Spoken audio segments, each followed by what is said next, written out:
Hi all welcome to mystical make. So നമ്മുടെ milky മിസ്റ്റിൻ്റെ butter വാങ്ങിച്ചപ്പോൾ കിട്ടിയിട്ടുണ്ടായിരുന്ന ഒരു ബോക്സ് ഉണ്ടായിരുന്നു. അപ്പോൾ ഇതൊരു ഓർഗനൈസർ ആക്കി ഞാൻ എടുക്കാമെന്ന് വിചാരിച്ചു.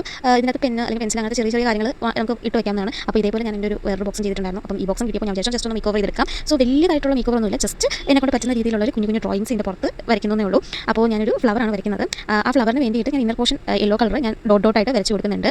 ആൻഡ് ദെൻ നമ്മൾ വരയ്ക്കാൻ പോകുന്നത് യെല്ലോയും റെഡും കൂടിയിട്ടുള്ള ഒരു ഫ്ലവറാണ്. ഞാൻ മനസ്സിൽ വിചാരിച്ചത് യെല്ലോയും വൈറ്റ് കളർ ഫ്ലവറുമാണ് വരയ്ക്കാമെന്ന് വിചാരിച്ചത്. അപ്പോൾ പിന്നെ ഞാൻ നോക്കിയപ്പോൾ കണ്ടത് നമ്മുടെ വൈറ്റ് പെയിൻറ്റ് തീർന്നു പോയിട്ടുണ്ടായിരുന്നു. സോ നമുക്കിപ്പം ഒന്നും ചെയ്യാൻ പറ്റില്ലല്ലോ. സോ ഞാൻ യെല്ലോയും റെഡും ആക്കിയിട്ട് മാറ്റിയിട്ടുണ്ടായിരുന്നു. അപ്പോൾ റെഡ് എടുത്തപ്പോൾ എനിക്ക് ഭയങ്കര കൺസേൺ ഉണ്ടായിരുന്നു, കാരണം നല്ലതാകുമോ, എന്തെങ്കിലും നമുക്ക് ഇഷ്ടപ്പെടുമെന്നൊക്കെ തോന്നിയിട്ടുണ്ടായിരുന്നു. കാരണം നമ്മൾ മനസ്സിൽ വിചാരിച്ച വൈറ്റ് അല്ലായിരുന്നു. പക്ഷേ എനിക്ക് വലിയ പ്രശ്നം തോന്നിയില്ല, എനിക്ക് ഇഷ്ടപ്പെടുകയൊക്കെ ചെയ്തിട്ടുണ്ടായിരുന്നു. അങ്ങനെ ഞാനിങ്ങനെ ഇതളൊക്കെ വരച്ച് കൊടുക്കുന്നുണ്ട്. അപ്പോൾ ഞാൻ 360 ഡിഗ്രിയിൽ തിരിച്ച് മറിച്ചൊക്കെ ആണ് വരയ്ക്കുന്നത്, കാരണം കയ്യിൽ പെയിൻറ്റ് പറ്റാതിരിക്കാൻ വേണ്ടിയിട്ട്. കാരണം ഇതൊന്നും ഉണങ്ങിയിട്ടില്ല, ഉണങ്ങാതെയാണ് ഞാനിത് ചെയ്യുന്നത്. കാരണം പിന്നെ ഇതൊരു ഈസി ഡ്രോയിങ് ആണ്, എല്ലാവർക്കും ട്രൈ ചെയ്യാൻ പറ്റുന്ന ഒരു സാധനം കൂടിയിട്ടാണ്. അപ്പോൾ എനിക്ക് എന്തായാലും ഇഷ്ടപ്പെട്ടിട്ടുണ്ടായിരുന്നു.